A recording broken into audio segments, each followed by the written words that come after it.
Hi folks, Canadian Prepper here. Very important video. We've been saying all along, as sure as day turns into night, to the ire and disdain of many of the Russia bros, that the Russians are going to mobilize millions of men. We've been saying this for months, and lo and behold, Sergei Shoigu, Russian defense minister, comes out today and admits, indeed, 1.5 million. And you can bet, if they say they're thinking about doing something, they've probably already started the process, and if they're saying that they're gonna do it, then you might as well times it by 2 at this point. So if they're saying we're gonna mobilize 1.5 million, you can bet that it's probably more like 3. We're gonna talk about that in just a minute. We're gonna talk about Zelensky's visit to the White House, what it all means. The dividing lines are being drawn all around the world on the same day. Things have happened in China, Iran, Israel, United States, Ukraine. Big things have happened today, so we need to discuss all of that. And the RS-28 Sarmat nuclear missiles are now being rolled out and deployed, and Vladimir Putin has confirmed an unlimited blank check to win this conflict. My friends, we are getting oh so close to SHTF, and sorry to be so irreverent with these t-shirts, but when you're absorbed in this stuff day in and day out, you have to make light of it once in a while. But it's not a topic to be taken lightly, and that's why today, and sometimes I just feel like I'm in a dream, because the people I've been meeting and this path that I've been going on, it seems like it's all gonna converge, and I'm gonna learn everything that I need to know before it actually happens. I was talking to someone today about Geiger counters, an expert that we're gonna have on the channel. I haven't had this person on the channel yet, but the things I learned about Geiger counters and dosimeters, you are going to want to watch this video. If it goes down, you absolutely need to understand how to use one of these devices and whether or not the device that you have is actually going to work. So do not buy a Geiger counter or a dosimeter until this video. This is critical information that could potentially save your life, okay? Now, hopefully it doesn't come to that, but the way things are going, I just don't know. Now, I also want to talk about a scam that's been going around. I'm going to get to the news, but I have to talk about this. I almost have to make a point of it every few videos. This is not the comment section scam where people are impostering my avatar. That happens on every video. These people pop up like gray hairs. I pull one, 10 more come back. It's a losing battle, and YouTube doesn't have a solution yet. That's bad unto itself, but what they're doing now on other platforms is they're actually making fake profiles, and they have the fake license, and they're trying to shake people down for money. I will never, ever in a million years ask you for money via DM or ask you for your personal information. You guys, you have to be more vigilant online. Okay, maybe some of you are new to the internet, which is strange at this point in the game, but please do not succumb to these scammers. Now, I'm having a bit of a fiasco with Instagram because I tried to report this person. Instagram refuses to block them. And this isn't just some bot. This is a person who is literally is being very sophisticated and crafty in their scheming. And they've made fake IDs and all of this stuff. Anyways, I tried to tell the Instagram community, my followers, my 30,000 followers on there about it, and Instagram actually blocked my post. So anyways, I guess they thought maybe I was trying to dox the person who was scamming me. It's madness. All I'm saying is don't fall for it. People are gonna be getting desperate in the year ahead. 2023 is gonna be a bad year. Before I even talk about any of that, let's just talk about this real quick. This is the producer price index for pesticide and other chemicals that are related to agriculture. Look at this price jump, guys. Nearly 100%. We were at, back in 2020, we were down at the 122 level. Now we are up to 184. Pretty much all the graphs, all the agricultural inputs look like this. This means that 2023 is going to be a hellish year for food production and food prices. We ain't seen nothing yet. So if you can get food, get it now. Not saying there's going to be necessarily shortages. I know Stephen Harris thinks there's going to be material shortages.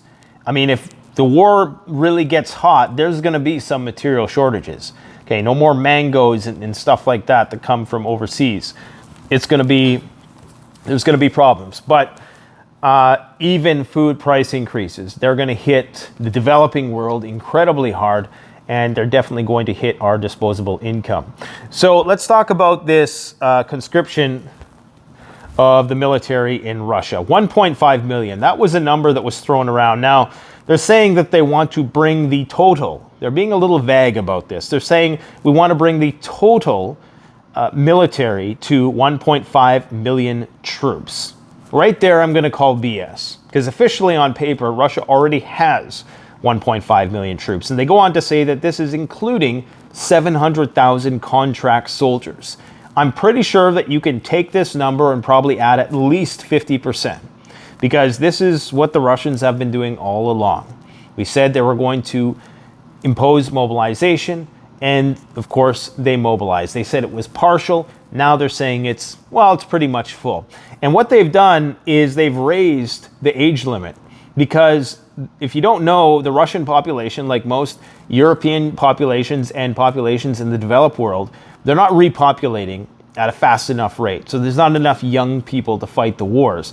So now that they've moved the conscription age to 21 to 30 as opposed to 18 to 27. Now the Russians claim that they are conscripting people, I think to the tune of about 120,000 every 6 months. They have the mandatory service. So this is just an intensification of that, so they say. But make no mistake, guys, this is a full-scale war mobilization. You do not give the military a blank check after already having committed 30% of your GDP to the military in a country, that has a GDP of anywhere between 1.5 to 4.5 trillion, depending on if you're counting purchasing power parity or the nominal.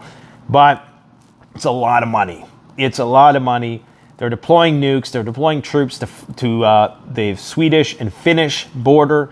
They're bolstering their military in the region of the East in Japan. Okay, they're just going full on war economy, and it cannot be underestimated. And this is why Zelensky went to Washington. Okay, the dividing lines are being cemented. Everything has happened today. I mean, every single relationship in this war, the alliances, the axes, the allies, whoever you want to call them, all the belligerents have really assumed their positions today. And by that, I mean Dmitry Medvedev, on the same day that Zelensky goes to Washington, Medvedev goes to visit China, Xi Jinping. That is sending a message. Okay, there's a reason why this all happened on the same day, why Washington rolled out the carpet to Zelensky as Medvedev, former president of Russia, went to visit Xi Jinping. It's making a statement. And all on the same day, in fact, that Israel and the United States have fortified their alliance, and on the same day that Russia and Iran have openly pretty much agreed that they now have a full-on military partnership. So you can see what World War III is shaping up to be. North Korea, China, Iran, Russia. Those are the big four. Most of them are nuclear powered. I mean, the Iranians arguably now, in exchange for the conventional munitions that Russia may or may not be running low on, is getting put under the nuclear umbrella. I think that's what this is all about. Now, I don't claim to be an expert in geopolitics, and I don't understand the nuances of the relationship between the Israelis and the Russians. I know there's something there, obviously, historically. The Israelis are indebted to the Russians for what they did in World War II in terms of liberating the camps. But, times change. And it may well be the case that they have extended the nuclear umbrella protection to Iran so that Iran can supply them weapons, and this is preventing Israel and the United States from attacking Iran. By my watch, they should have attacked a long time ago, because Iranian nuclear enrichment is reaching a new record level. I believe they're about 30% away, technically. Now, according to some military experts that I've spoken to on this channel, they think that Iran already has nukes, and this is the only reason why the Israeli offensives have been more touch and go, and it hasn't been a full-on war. So 2023, no matter how you slice it, is just fitting to be a wild, wild year of war and economic chaos, civil unrest, rising food prices, climate chaos, the list goes on. We're going to be releasing our prediction video in the next few days here. Probably release it after Christmas, give people a break from the bad news over Christmas, but it's not looking good. We have to trust our gut at this point. That's really all we can do. So Russia has started deploying the heavy Sarmat ICBMs. This was all confirmed on the same day. Russia issues blank check. They declare mass mobilization and a deployment of the RS Sarmat nuclear missiles. They've already had thousands of nuclear missiles deployed, tactical and strategic.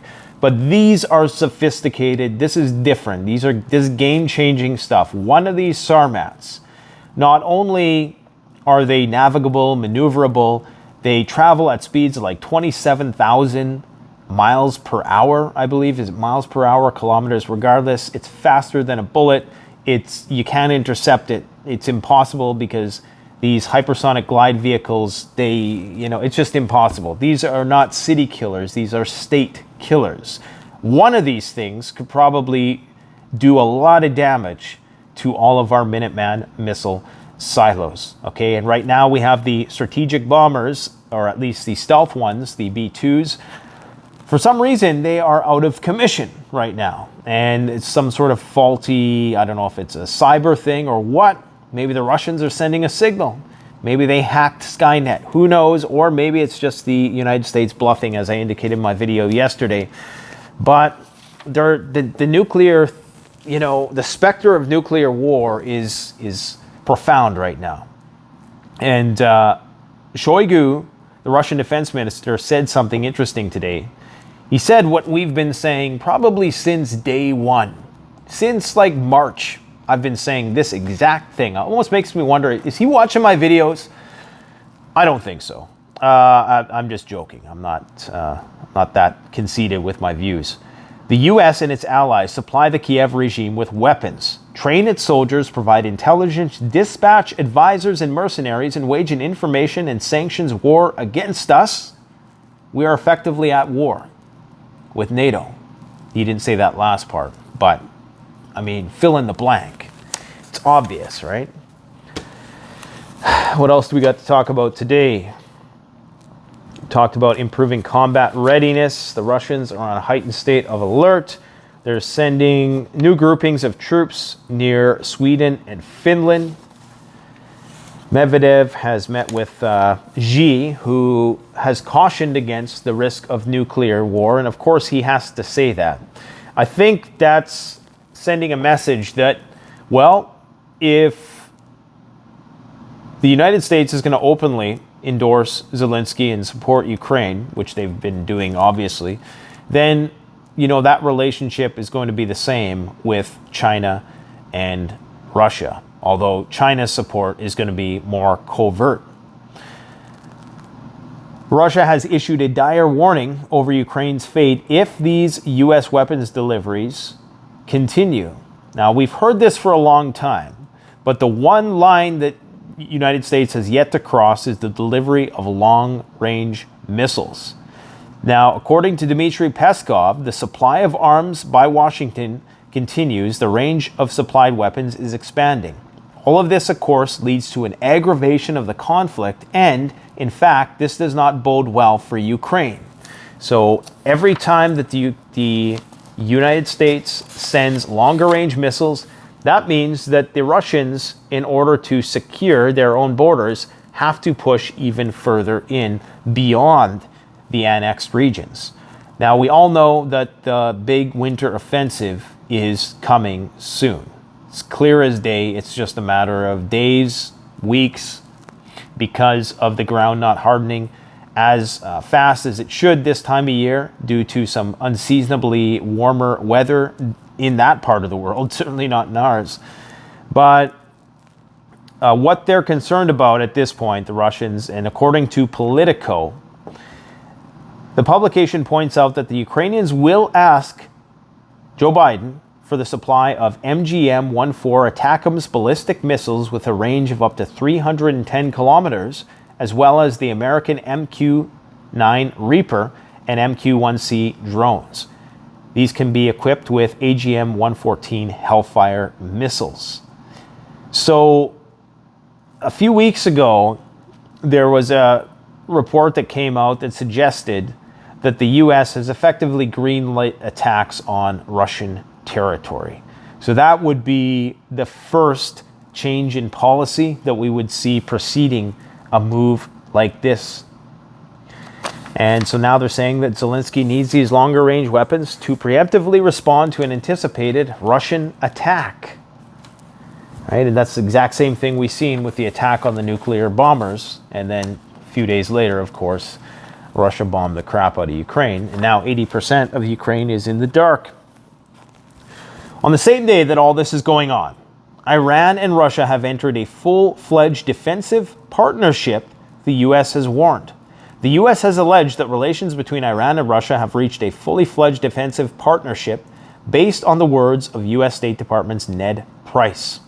Price went on to explain that the constant supply of drones and munitions has in return resulted in Moscow giving back unprecedented level of military and technical support to Iran, and that this should concern Iran's neighbors.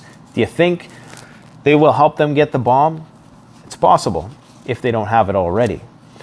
Now, along the same lines of this food situation, and I don't have much time today, so this is going to be a quicker video, but there's this concern right now that there's a lack of snow cover on the fields in the Midwest, and that a cold blast that we're currently experiencing because of the broken jet stream, explained that yesterday, that is pushing this really cold Arctic air down to the Great Plains into Texas and south could result in damage and even death of winter crops. Okay, the wheat will be at risk of winter kill in areas lacking adequate snow cover. So it's like the crops getting freezer burnt, or it's like we could see Dust Bowl-like conditions. That on top of the fact that fertilizer and all the other agricultural inputs are going to be rising in price on top of the already monetary inflation that has been baked into the cake, we're talking about some pretty excessive food price increases in 2023. On the same day that Iran and Russia have solidified their ties, Joe Biden inches towards war with Iran, makes Israel full military partner. This is from Newsweek. Preparing for any potential war against Iran, the Biden administration has formally elevated Israel in military planning. I mean, this should go without saying, but it's formal now, right? So anytime something that was kind of covert becomes formal, you know that they're already 2 steps ahead of that. Israel's changed status comes as the U.S. military refocuses from the war on terror to potential combat with the Big Four: China, Russia, North Korea, and Iran. What more is there to say? We'll probably do a deeper dive, deeper analysis. Tomorrow we're going to be releasing that and another video that is going to be all about the warning signs that you would expect to see right before a nuclear war started. And this is from declassified government documents, the Russian government that is, on things that they are looking for, signs, signatures that might indicate that the other side was getting ready to attack. This is a very important video, and I would encourage you all to tune in. Guys, just keep on prepping. Don't get burnt out. Enjoy the holidays, but keep your head on a swivel. Thanks for watching. Canadian Prepper out.